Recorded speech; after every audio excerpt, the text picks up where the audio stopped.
저에게는 총 3명의 자녀들이 있습니다. 첫째는 초등학교 3학년이고 둘째는 5살 된 유치원생입니다. 그리고 막내는 3살로 이제 어린이집에 다니고 있습니다. 한 번은 저희 첫째 아이들에게 어른이 되어서 무엇이 되고 싶냐고 물어봤습니다. 근데 저희 아들이 피아니스트가 되고 싶다고 이야기합니다. 그런데 제가 보기에는 피아노 치는 것보다 레고 블록을 갖고 노는 것을 더 좋아합니다. 무엇이 될지는 하나님께서 결정해 주실 거라 믿습니다. 다음으로 5살 된 둘째 딸에게도 물어보았습니다. 너는 나중에 커서 뭐가 될 거야? 그러니까 저를 이렇게 손짓하면서 부르는 거예요. 그러더니 제 귀에 대고서 이렇게 얘기합니다. 아빠. 그러고서 아무 얘기도 안 합니다. 아빠 왜? 넌 커서 뭐가 되고 싶냐니까? 그러니까 얘기했잖아. 네, 제 딸은 아빠가 되고 싶다고 합니다. 그래서 제가 저희 딸에게 이렇게 말하였습니다. 안 돼, 넌 엄마가 돼야 돼. 그리고 저의 막내딸 3살 된 아이는 아직 말을 잘 못합니다. 하지만 이 아이가 먹는 양을 보아서는 지금 그 아이가 가지고 있는 소망이 맛있는 것을 잔뜩 먹는 것임을 쉽게 짐작할 수가 있습니다. 가벼운 농담으로 오늘 말씀을 시작하였지만 이처럼 누구나 나이가 많건 적건 어떤 상황이든지 우리는 소망을 가지고 있습니다. 그리고 오늘 말씀은 이 소망에 관한 말씀입니다. 성도님들에게 질문을 드려봅니다. 성도님들은 지금 어떤 소망을 가지고 계십니까? 어떤 소망을 가지고 계시고 어떤 그 소망을 위해서 어떤 일들을 행하고 계십니까? 물론 모든 분들이 자신이 품고 있는 소망을 위해서 최선을 다하고 계실 것입니다. 오늘 저희 본문 말씀 속에서도 이처럼 소망을 가지고 있는 세 사람, 세 인물이 나옵니다. 그 사람은 첫 번째는 이방 여인 누시고, 그리고 그 다음은 시어머니 나오미, 그 다음은 보아스입니다. 본문이 속하여 있는 룻기의 이야기는 우리 모두가 잘 알고 있듯이 너무나도 잘 알고 있는 이야기입니다. 룻은 과부였으며 이방 출신으로 시어머니인 나오미의 초라한 귀향에 동행하여 가나안 땅에 처음 들어옵니다. 젊은 그녀는 정성을 다해 시어머니인 나오미를 봉양하던 중에 그녀의 선행을 가상히 여긴 베들레헴 지방의 유지인 보아스와 만나게 됩니다. 그 후에 보아스는 구약율법의 결혼법에 입각하여서 룻과 결혼을 하고 아이를 낳습니다.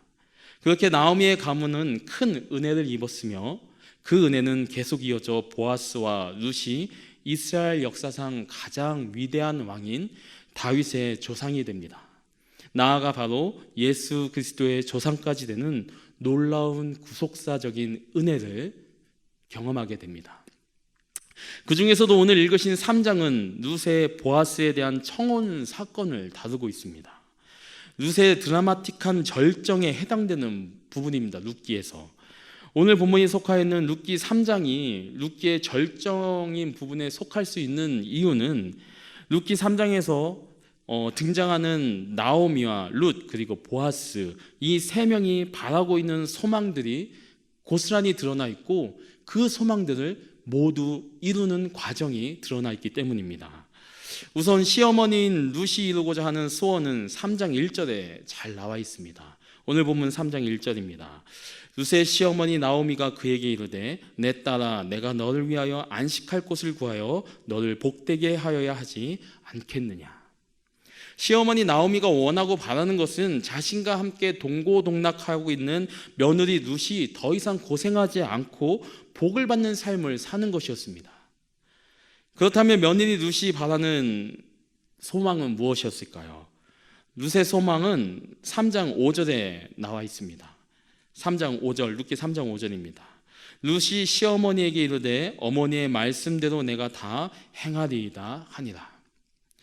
며느리 룻의 소원은 자신의 뜻이 아닌 시어머니 나오미의 뜻을 이루어 드리는 것이었습니다. 요새 보기 드문 고부관계입니다. 그럼 마지막으로 보아스의 소원은 무엇이었을까요? 룻기 3장 13절 중후반에 보아스의 소원이 나와 있습니다. 여호와께서 살아계심을 두고 맹세하노니 내가 기업 묻을 자의 책임을 내게 이행하리라. 보아스는 기업 묻을 자가 되기를 원하였습니다.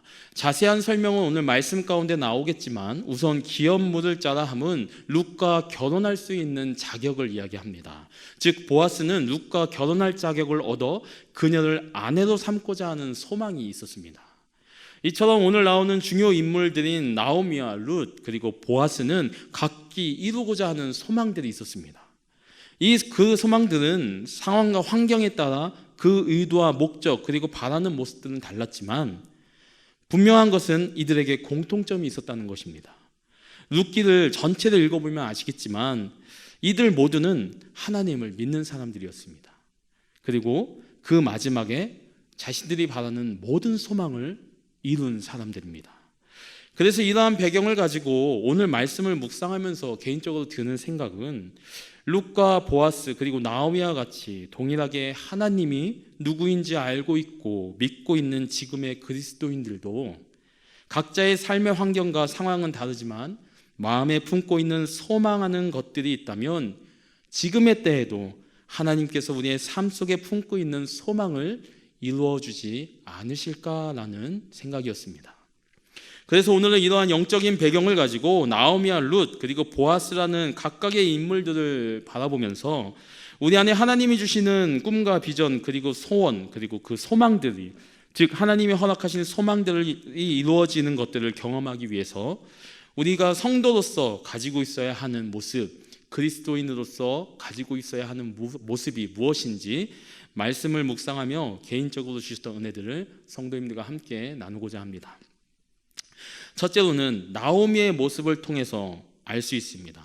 나오미의 모습을 통해서 알 수 있는 소망을 이루는 그리스도인의 모습은 지금 내가 할 수 있는 것에 최선을 다하는 것입니다. 나오미는 힘든 삶을 살았습니다. 남편을 따라 고향 베들레헴을 떠나서 모압 땅으로 이주하였으나 거기서 남편과 두 아들 모두를 잃었습니다. 그리고 두 명의 며느리 중에 한 명과 함께 과부라는 신분으로 다시 베들레헴 고향으로 돌아옵니다. 돌아왔더니 고향 사람들이 나오미가 누군지 알아봅니다. 이 상황이 나오미에게는 얼마나 힘든 상황이었을지 오늘 본문은 아니지만 룻기 1장 20절에서 쉽게 알 수가 있습니다. 룻기 1장 20절 말씀입니다. 나오미가 그들에게 이르되 나를 나오미라 부르지 말고 나를 마라라 부르라. 이는 젖는 자가 나를 심히 괴롭게 하셨습니다. 본래 나오미의 이름의 뜻은 기쁨, 감미롭다라는 뜻을 가지고 있습니다. 하지만 지금 나오미는 자신을 쓰다, 괴롭다라는 뜻을 가진 마라라 불러달라고 합니다. 이것만 보아도 나오미가 지금의 상황과 마음의 심정을 알 수가 있습니다. 아마 무엇도 하기 싫고 고통스러운 자신의 처지에 지쳐있는 상태였을 것입니다. 하지만 나오미는 비록 지금의 상황이 힘들고 모든 것에 지쳐있지만 그럼에도 자신이 바라는 꿈인 며느리 룻의 축복을 위해서 포기하지 않고 자신이 할 수 있는 최선의 것을 합니다. 그 내용이 오늘 본문 룻기 3장 2절에서 4절까지 담겨져 있는데요. 길어서 룻기 3장 4절만 보도록 하겠습니다. 룻기 3장 4절입니다. 그가 누울 때 너는 그가 눕는 곳을 알았다가 들어가서 그 발치 이불을 들고 거기 누우라. 그가 내 할 일을 내게 알게 하리라 하니. 나오미는 룻에게 말을 합니다. 보아스가 오늘 어디서 무슨 일을 하며 언제 혼자가 되는지, 그를 만나기 위해서는 어떤 준비를 하며 그가 있는 곳에 언제 찾아가야 할지, 그리고 그를 만났을 때 어떻게 해야 할지 아주 세심하게 계획을 짜서 룻에게 이야기를 해줍니다. 나오미는 지쳐있는 가운데 자신의 몸으로 무언가를 할 수 없지만 지금까지 살아온 지혜를 가지고 룻이 보아스에게 다가갈 수 있는 기회를 만들어 주는 것입니다. 자신이 할 수 있는 최선의 것으로 자신의 꿈을 이루기 위해서 노력하고 있는 것입니다. 우리는 종종 지금 처해 있는 상황이 어렵고 힘이 들어서 하고자 하는 일들을 포기하고자 할 때가 있습니다. 내가 할 수 있겠어? 어차피 나는 안 돼. 이러한 마음을 가지고 말입니다. 하지만 오늘 말씀이 나오미를 통해서 우리에게 말씀해 주시고 계시는 것은 우리가 이루기 바라는 꿈과 비전과 하나님 안에서 하나님 계획 안에 있는 소망이라는 것을 가지고 있다면 포기하지 않고 지금 할 수 있는 최선의 것을 하라고 말씀하시고 계시는 것입니다. 고린도전서 4장 1절과 2절에서는 이것을 이렇게 말씀하고 계십니다. 사람이 마땅히 우리를 그리스도의 일꾼이요 하나님의 비밀을 맡은 자로 여길지어다. 그리고 맡은 자들에게 구할 것은 충성이니라. 충성이니라. 저는 아시다시피 장애인 부서인 사랑의 학교를 섬기고 있습니다. 저희 부서는 요즘 아주 비밀스러운 프로젝트를 하나 진행하고 있습니다. 설교 중에 이야기하면 비밀이 아닌 게 되겠지만 그래도 설교를 위해서 그 비밀을 말씀드리겠습니다. 저희가 신방을 하나 진행하고 있어요. 사랑의 학교에서. 일명 문설주 신방이라는 신방입니다. 사실 거창하게 말씀드렸지만 말씀드린 문설주 신방은 코로나로 인하여서 아이들을 만날 수 없고 저희 아이들은 스스로 저희 이제 예배에 나오는 것이 참 힘들어요. 그래서 만나기가 힘듭니다. 그런데 그들이 오지 못하면 저희가 가야죠. 그래서 그들을 찾아가는 신방인데 좀 특별합니다. 문설주 하면 무엇이 생각나십니까? 이집트 땅을 탈출할 때 이스라엘 백성들에게 10번째 재앙 전에 하나님께서 말씀하셨던 어린 양의 보혈을 바르면 그들의 생명을 지켜주시겠다는 그 약속을 가지고서 그들에게 갑니다. 그런데 약속을 하고 가지 않아요. 몰래 갑니다. 몰래 가서 그들의 집안 문 앞에서 믿음으로 예수 그리스도의 보혈을 바르고 기도하고 축복하고 옵니다.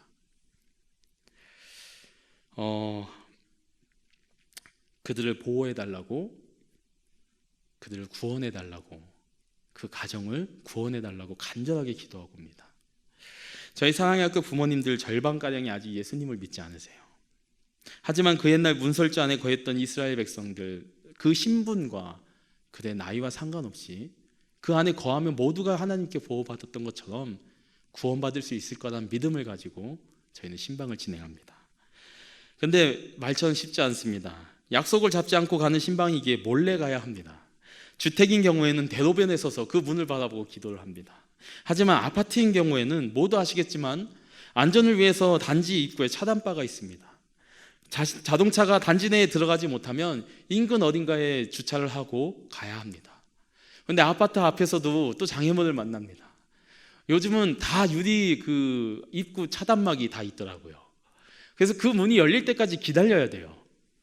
누군가가 나오거나 누군가가 들어가거나 혹은 택배기사님이 들어가거나 할 때 기다렸다가 자연스럽게 들어가야 됩니다. 마치 오랫동안 기다렸고 막 헐레벌떡 들어가면 같이 들어가시는 분들이 굉장히 의심의 눈초리로 쳐다보더라고요. 오랜 시간 동안 문 앞에 서 있으면 지나가는 사람들이 그렇게 의심의 눈초리로 쳐다보는지 이제 알았습니다. 하지만 그럼에도 불구하고 눈치를 보더라도 누가 알아주지 않더라도 대전 전 지역을 2달이라는 기간 동안 50가정이 넘는 가정을 두루 다니며 신방하는 이유는 단 한 가지입니다. 말씀드린 대로 그들의 구원에 대한 소원이 있기 때문입니다. 반드시 보호해 주시고 구원을 이루어 주신다는 믿음이 있기에 어떻게든 최선을 다하고 있는 것입니다. 성도님들의 각자의 삶 속에서 최선의 행동이 기도가 될지 예배가 될지 아니면 어떠한 행동이 될지는 저는 알지 못합니다. 하지만 소망을 가지고 성도님들이 행하시는 최선의 모습은 앞에서 읽은 고린도전서의 말씀처럼 하나님이 보시기에는 충성하는 모습이 될 것입니다.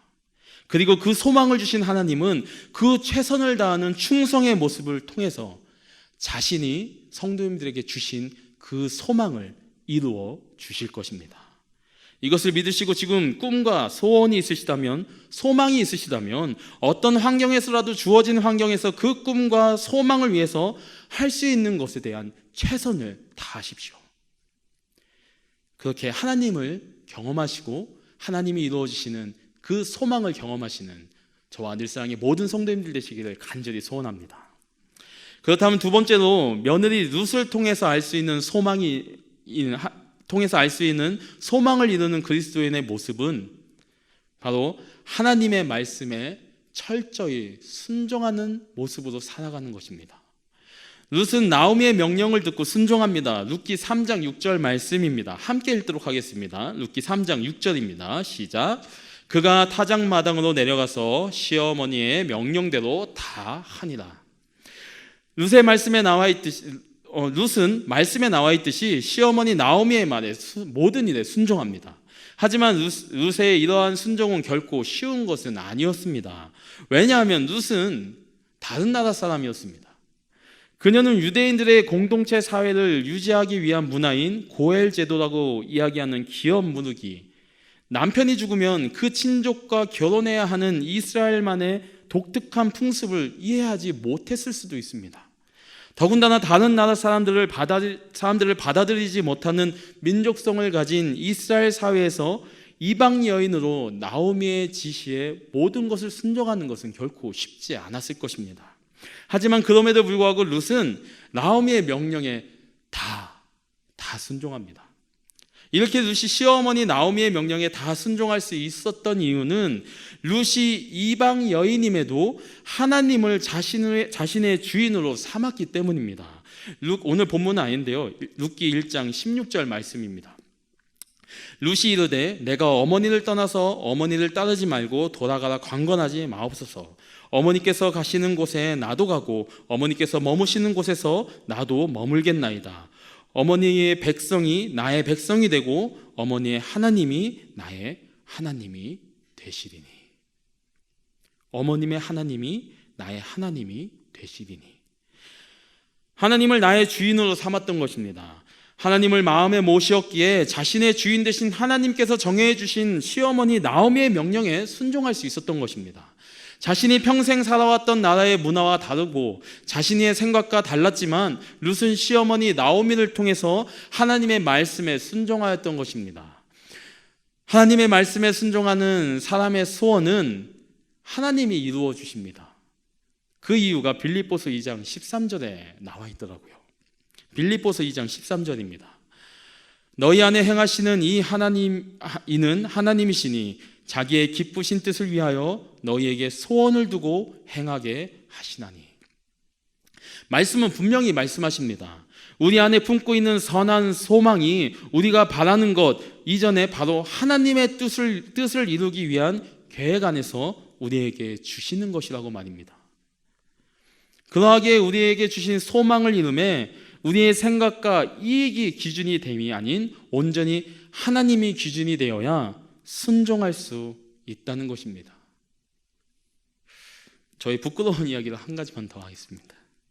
과거에 이제 결혼을 하고 얼마 안 돼서 저희 처할머님께서 요양병원에 입원을 하셨습니다.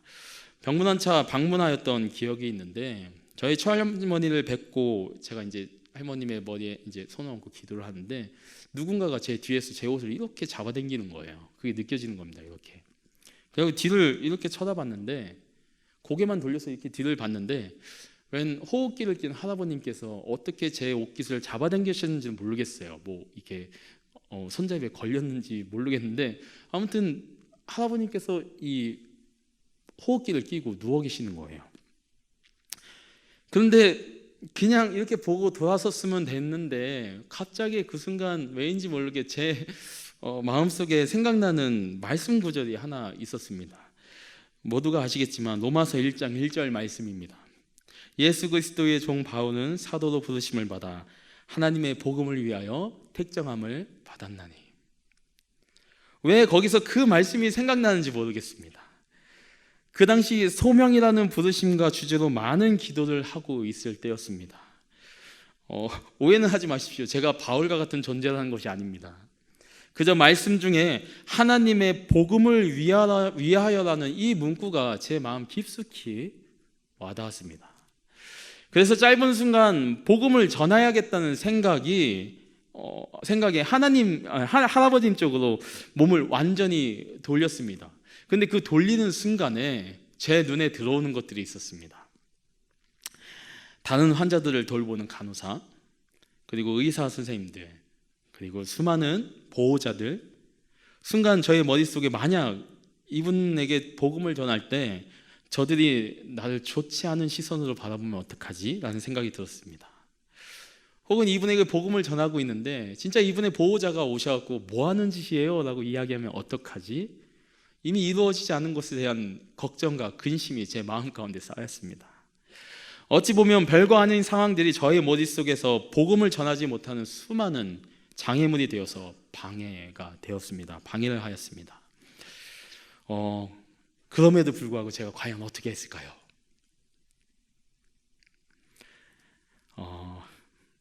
제가 과연 그 모든 것을 이겨내고 말씀을 전했을까요? 복음을 전했을까요? 참 하고 싶지 않은 고백인데 저는 복음을 전하지 못했습니다. 도망치듯이 그 자리를 떠났습니다. 그리고 저희 개인 차로 가서 엉엉 울었어요. 왜 그렇게 눈물이 나왔는지 모릅니다. 그 모습을 보더니 저희 아내가 저를 안아주더라고요. 사랑하는 성도 여러분, 순종의 기준이 하나님께 있는 것이 아닌 나에게 있으면 순종할 수 없는 수십 가지 이유가 생겨납니다. 누가복음 22장 42절 말씀입니다. 제가 읽겠습니다. 이르시되 아버지여, 만일 아버지의 뜻이거든 이 잔을 내게서 옮기시옵소서. 그러나 내 원대로 마옵시고 아버지의 원대로 되기를 원하나이다 하시니. 예수님은 잡히시기 전에 자신의 뜻이 아닌 아버지의 뜻에 순종하였습니다. 그리고 그 결과는 십자가를 넘어 부활이었고 회복이었으며 우리가 하나님의 나라를 허락받는 축복이었습니다. 성도 여러분, 순종은 내가 기준이 되어서는 할 수 없는 것입니다. 물론 하나님이 기준이 된다고 하여도 순종하는 것이 쉽다고는 말씀드리지 못하겠습니다.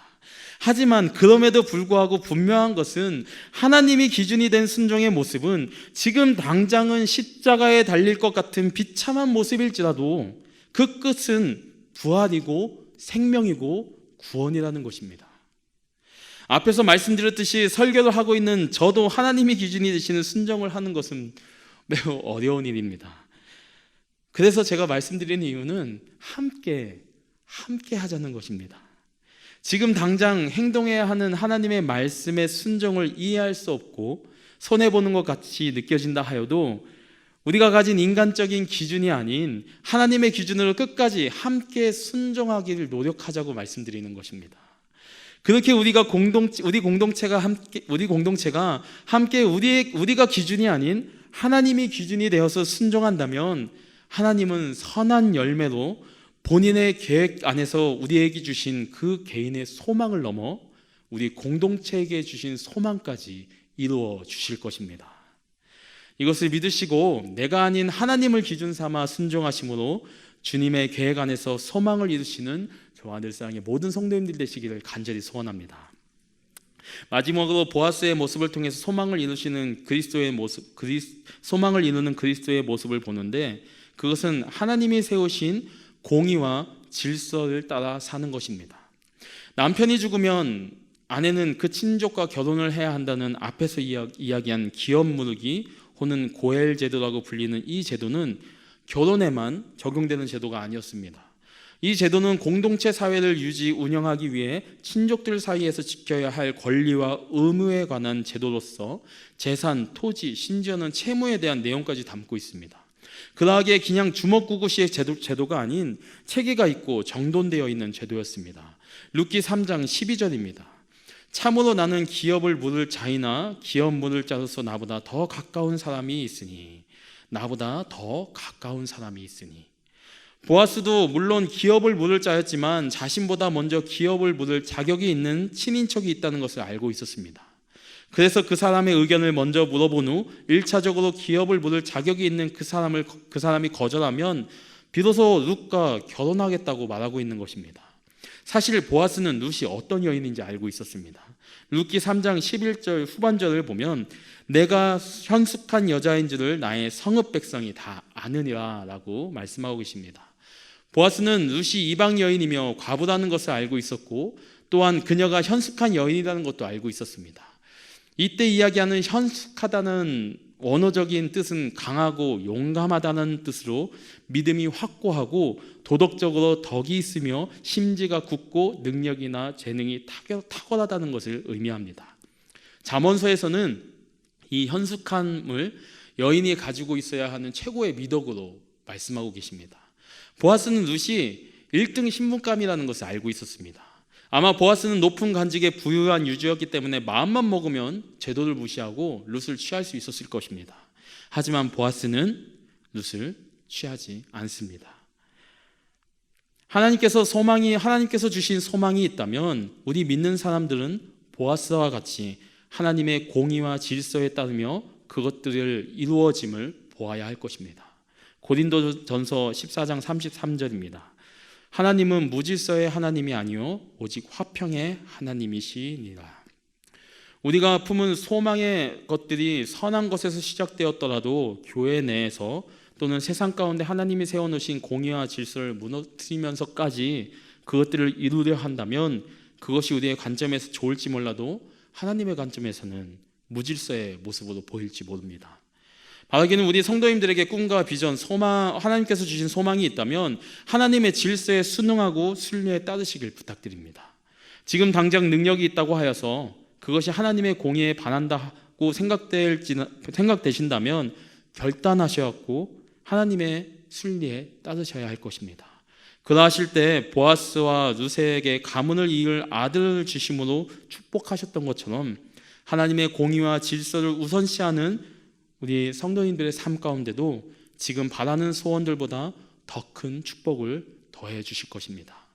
이것을 믿으시고 언제나 하나님의 공의와 질서에 순응하시며 살아가시는 그러한 삶을 통해 축복을 경험하시는 저와 늘사랑의 모든 성도님들 되시기를 간절히 소원합니다.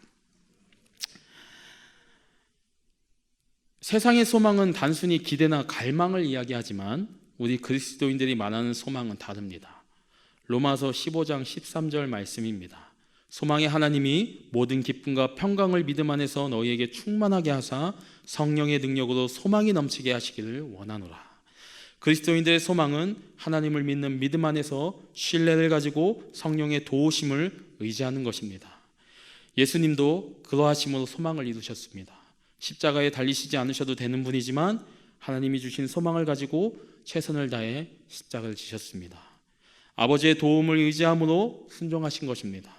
그리고 아버지 하나님께서 정해놓으신 구원의 방법으로 자신의 목숨을 내어주시기에 고난을 면할 능력이 있음에도 끝까지 십자가에 달리셨습니다. 그리고 그 결과를 우리 모두는 알고 있습니다. 부활이었고 회복이었고 지금 우리가 이곳에 앉아있는 구원이었습니다.